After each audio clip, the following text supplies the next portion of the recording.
Muito bom dia! Seja bem-vindo ao Ligados Integrados de hoje. Nos preparamos para levar todas as informações e novidades do universo da avicultura e suinocultura até você. Estamos no ar até o meio-dia.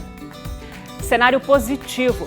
Em fevereiro, a exportação de carne suína atingiu mais de 78 mil toneladas, atingindo o volume superior ao embarcado no mesmo período no ano passado. Tecnologia a favor da suinocultura. Esse é o tema do primeiro episódio da série que começa hoje sobre as perspectivas para esse setor. E mais, vamos falar sobre melhoramento genético, uma técnica aliada no equilíbrio da rentabilidade do produtor na produção de suínos. Essas notícias e muito mais você acompanha agora no Ligados e Integrados.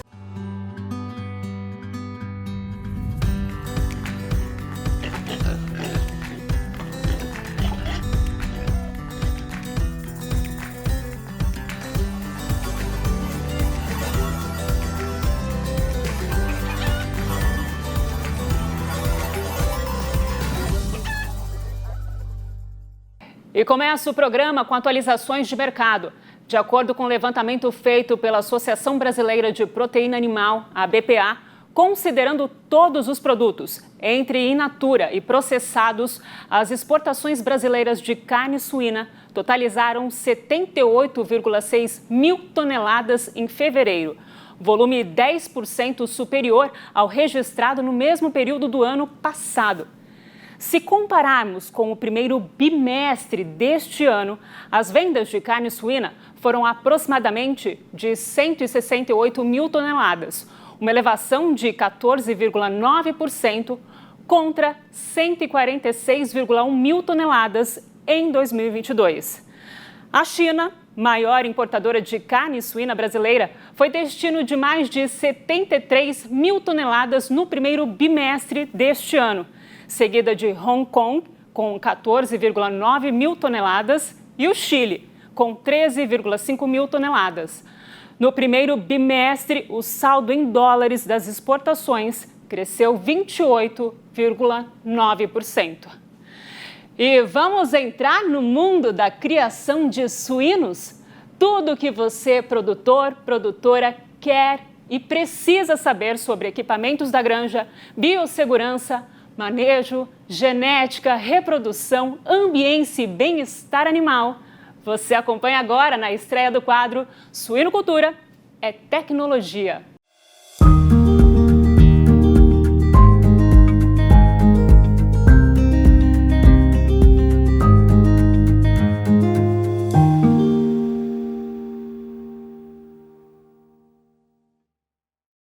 O melhoramento genético envolve a cadeia completa de suínos, desde a reprodução até chegar na indústria. É também por meio da genética que os suínos conseguem atingir o potencial produtivo, obtendo um bom rendimento da carcaça e qualidade da carne, o que reflete no consumidor final. E para falar desse assunto, impacto na rentabilidade na produção de suínos, estreando esse quadro, temos o médico veterinário José Henrique Piva. Bem-vindos ao Ligados e Integrados, José. Bom dia. Bom dia, Daniela. Bom dia a todos. Vamos começar a falar desse assunto nesse quadro novo. Eu quero saber, para a produção de uma genética boa, a raça influencia? Como foi possível a evolução da genética dos suínos ao longo dos anos, José? Bom, o melhoramento genético é um pilar que garante que nós consigamos produzir alimento para o mundo, tá? Para a humanidade. E existem diferentes raças, sim, cada uma com um objetivo um pouco diferente uma da outra. Uma foi melhorada mais visando um aspecto e a outra foi melhorada mais visando outro aspecto. Mas, no fundo, todas elas têm o objetivo de produzir mais, com menos, mais carne de qualidade, com menos necessidade, com menos recursos, menos alimento principalmente. Tá certo. E a evolução da genética dos suínos ao longo dos anos, então, tem a ver com isso? Sim. É lógico que a genética o suíno é uma espécie que vem sendo melhorada desde os anos, desde os primórdios, tá? Sim. E cada ano algumas linhas deixaram de ser, ou algumas raças deixaram de existir e as outras foram tomando o espaço devido, tá? Principalmente as linhas que a gente trabalha no dia de hoje, ou as raças que nós trabalhamos no dia de hoje. Certo. José, os suinocultores, eles enfrentam hoje altos custos, de produção por conta da alimentação, que representa cerca de 80% do custo total, né? Um meio para diminuir esse custo é através de uma boa conversão alimentar. Como o melhoramento genético auxilia nesse ponto? Bom, o esperado que o melhoramento genético traga a cada ano um benefício de 10 a 15 reais por ano por cada suíno produzido. Então, todo produtor que segue introduzindo genética de forma contínua, ele deve estar melhorando entre 10 e 15 reais no custo de produção, tá? Como que é feita a seleção, por exemplo, para a conversão? É simplesmente selecionando os melhores animais de cada grupo, tá? A seleção é feita semanalmente, sempre buscando os melhores animais em termos de conversão, ganho de peso e outras características genéticas também. Certamente que nenhuma empresa de melhoramento genético, ela visa simplesmente conversão ou simplesmente um só aspecto. É uma combinação de diferentes aspectos que são melhorados. Certo. Bom, ainda levando em consideração esse custo na alimentação na suinocultura independente, quando falamos dos suinocultores que cruzam as matrizes com os machos para produzir novos leitões com foco em melhorar a genética, a reprodução das matrizes seria uma estratégia para aliviar os custos? Bom, cada suíno, metade dos genes vem da mãe e metade dos genes vem do pai. Embora que um pai impacta muito mais, porque ele produz muito mais animais na vida dele do que a própria mãe, do que a fêmea, tá? Mas certamente que o progresso genético ou o melhoramento genético, ele vem tanto por parte do pai, tanto por parte do macho, como por parte da fêmea, tá? Então, a reposição normal de fêmeas, ela é importante para a gente explorar o máximo de ganho genético ou de melhoramento genético que as empresas, o que é feito todo ano, tá? O progresso genético, o melhoramento genético é contínuo. Ele não é uma coisa assim que vai por degraus, tá? Ele é um processo contínuo e a gente espera que a cada dia, ou a cada semana, ou a cada mês, ou a cada ano, o produtor está produzindo com um suíno mais eficiente. Certo. Bom, além dos custos e da rentabilidade, o melhoramento genético engloba a reprodução, desmame, engorda e indústria como um todo, né? Em que aspectos da cadeia o melhoramento genético impacta? A qualidade da carne seria um? Certamente. E talvez o dia de hoje é uma das áreas onde existe mais ênfase. Não quero dizer que não tenha ênfase em outros aspectos, mas a qualidade da carne é um dos aspectos que o melhoramento genético busca a cada geração, tá? Porque cada dia o consumidor demanda coisas melhores, tá? E nesse ponto é lógico que o melhoramento genético nos ajuda para lograr esse objetivo, tá? Portanto, a qualidade da carne, e qualidade de carne não é simplesmente a quantidade de gordura que tem na carne, ela é desde a cor até o aspecto de retenção de água e até a própria parte de consistência da própria carne, tá? Uma carne ela tem que ter uma vida útil de prateleira. Uma boa carne ela tem que ter uma cor adequada e uma boa carne ela tem que ser palatável, ela tem que ter uma boa palatabilidade. Tá certo. José, eu gostaria de agradecer a sua participação aqui no programa, as informações que você nos trouxe. Muito obrigada, viu? Prazer foi meu, Daniela. Tudo de bom aí para vocês. Um bom dia. Bom dia para vocês. Até mais. Bom, nossa equipe de reportagem acompanhou a inauguração de um novo polo de inovação genética da América Latina, o Núcleo Genético Gênesis. Acompanhe. Uma das mais modernas unidades de produção de material genético no mundo. O Núcleo Genético Gênesis, inaugurado em março no município de Paranavaí, no estado do Paraná. O principal foco dessa granja é a gente ter a gente chama de backup genético e sanitário. O Brasil é um grande produtor e exportador de carne suína, é o quarto maior do mundo, tem uma população de matrizes de 2,2 milhões de fêmeas, altamente tecnificado.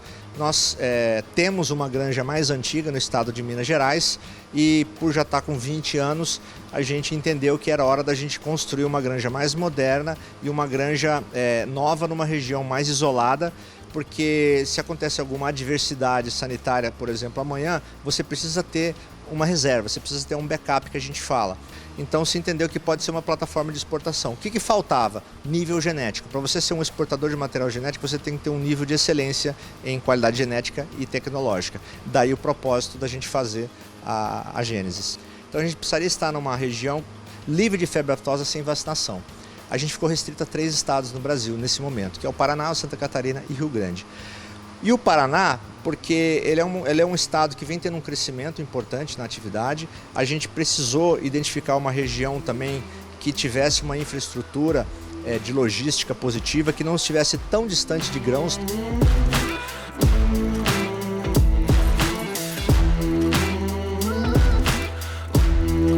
Segundo os idealizadores, o Núcleo Gênesis será um verdadeiro marco na suinocultura no Brasil.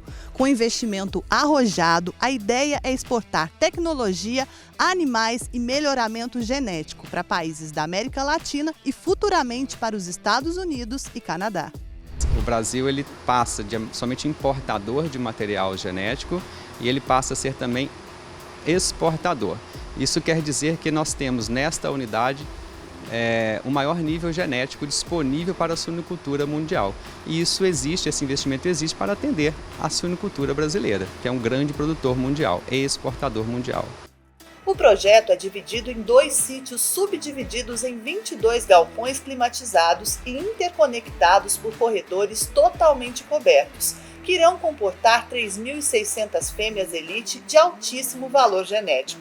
Em todas as unidades altamente modernas, há a instalação de equipamentos e estrutura de última geração, adequadas ao uso das mais novas tecnologias disponíveis. Quando você junta a questão do tamanho, que são 3.600 fêmeas em ciclo completo, com a tecnologia que a gente está empregando aqui, é a primeira na América Latina. Por quê? Porque a gente está fazendo um modelo muito similar aos modelos já existentes na América do Norte e com algumas novas ou algumas, digamos assim, características desse projeto que nem lá existem ainda, em termos de alguns materiais empregados, em termos de conforto térmico, climatização para os animais, a qualidade das instalações do piso, a questão da biossegurança, que é muito importante também. Então eu diria que esse modelo aqui, ele praticamente ou quase chega a ser o único no mundo para uma granja de seleção genética, que é o principal propósito dessa unidade. Além do benefício genético, de nível genético que o suinocultor brasileiro vai ter, ele tem também hoje um piloto. Ele tem algo que ele possa olhar aqui e dizer: eu posso fazer isso na minha propriedade também ou na minha futura granja. Quando a gente fala em melhoramento genético, não é somente produzir e ter esse animal disponível no mercado, é fazer ele chegar ao nosso cliente. É fazer com que o nosso cliente possa aproveitar ao máximo esse material genético, porque ele é mais competitivo do ponto de vista econômico. Significa que todo esse nosso esforço é para que o nosso cliente, o suinocultor brasileiro, possa ser mais competitivo. Nós não temos só uma competitividade interna no mercado nacional, nós estamos disputando no mercado internacional. Então, preciso assegurar, nosso papel aqui é assegurar que ao longo dos próximos anos ou décadas, nosso suinocultor seja competitivo, que ele continue ganhando dinheiro, permaneça na atividade.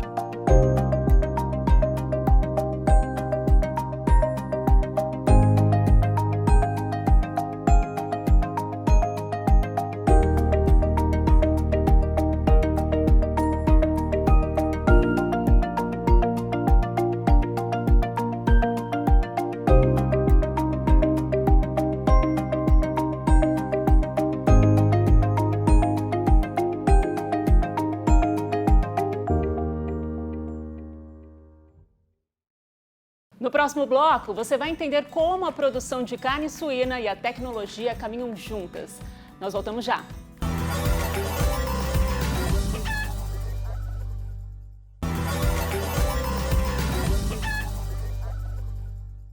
Você sabia que para 2023 o Brasil deverá produzir 4.455.000 toneladas de carne suína, segundo o Game Report, o que reforça que o setor não para de crescer e que promete muitas conquistas.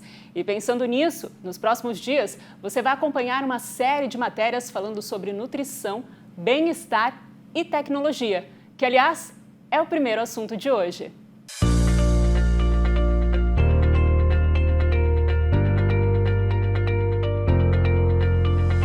Pouca gordura em alguns cortes e muita versatilidade no preparo. É isso que conquista os consumidores quando o assunto é carne suína. Não é só pelo bacon, pela calabresa, pela linguiça, pela carne de porco grelhada ou assada. É que antes de chegar à mesa das pessoas, a produção é fascinante. E 2023 promete muito mais, principalmente quando o assunto é tecnologia. Tem muita gente trabalhando, por exemplo, com avaliação de imagens, de som dos animais, para gerar informações que possam ser usadas para monitorar o crescimento dos suínos ou para diagnosticar com maior rapidez a ocorrência de alguma doença, de algum problema no consumo de alimentos.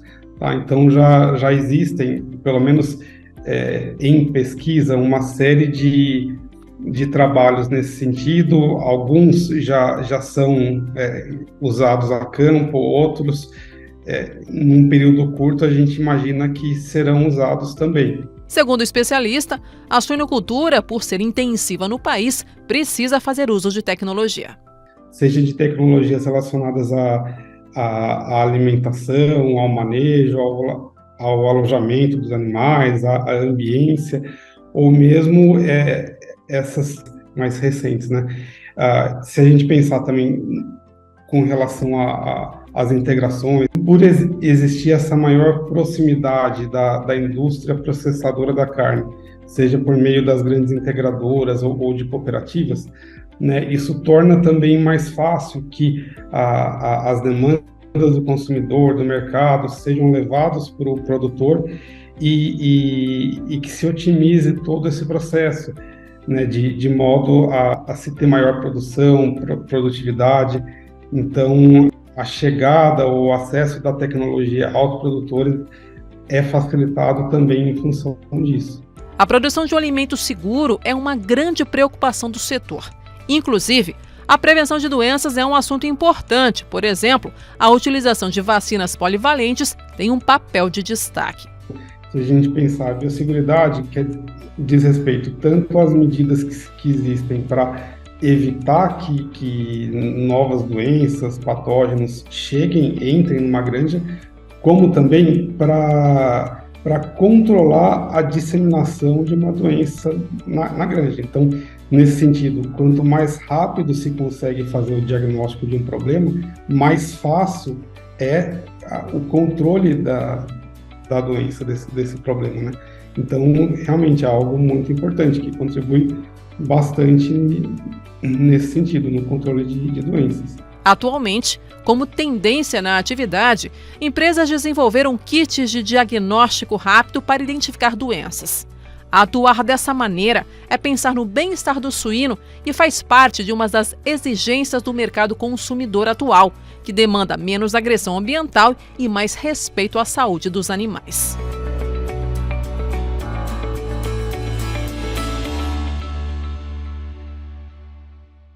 Nós estamos também na internet. Para você ver e rever todas as reportagens do Ligados e Integrados, se inscreva no canal do programa. O endereço é youtube.com/ligadosintegrados. Aproveita, ativa o sininho para não perder nenhuma novidade por lá. Agora, um recado para os gestores, nutricionistas e técnicos de suprimentos da indústria de alimentação animal. Com o propósito de discutir formas de suavizar os impactos da falta de milho através do uso de cereais de inverno na formulação de ração animal, Amanhã, dia 14 de março, em Porto Alegre, acontece o seminário Duas Safras, Cereais de Inverno na Alimentação de Suínos e Aves. No encontro, serão abordados temas como o valor nutricional dos cereais, indústrias da proteína animal e cereais de inverno como substitutivos do milho. Mais informações sobre o evento é só acessar o site duassafras.com.br. E aqui no Ligados Integrados, ainda falaremos muito mais sobre esse assunto, viu? O programa de hoje vai ficando por aqui. Eu agradeço a sua companhia. Nos vemos amanhã às 11h30 da manhã. Até lá!